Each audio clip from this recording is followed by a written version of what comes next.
Morning. You know, I spoke to you earlier about getting into decoy carving and a couple of ways of doing it.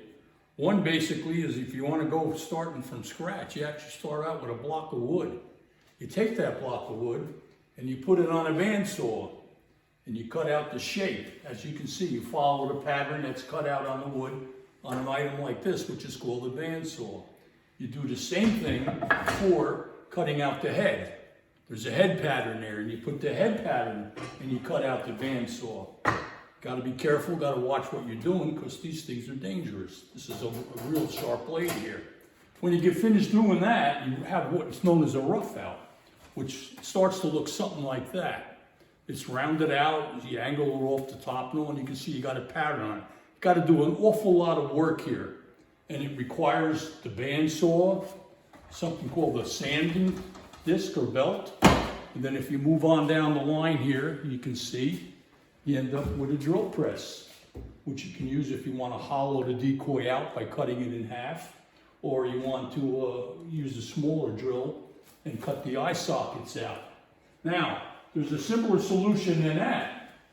You could start out by just buying yourself a ready-made blank, which is what you see here.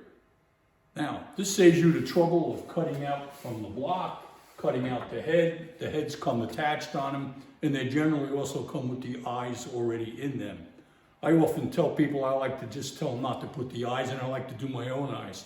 But you can get the thing ready to go. Perfect example of that is this bird right here.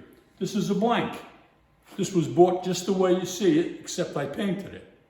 Now I did a little bit of detailing on it.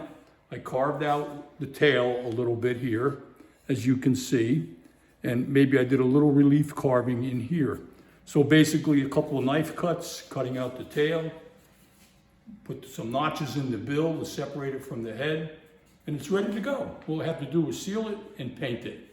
That's an easy, simple solution if you want to start, because you're going to eliminate the blocks of wood, the reshaping, the block of wood for the head, the block of wood for the body, the gluing process, the drilling process, which you see down here with the drill press.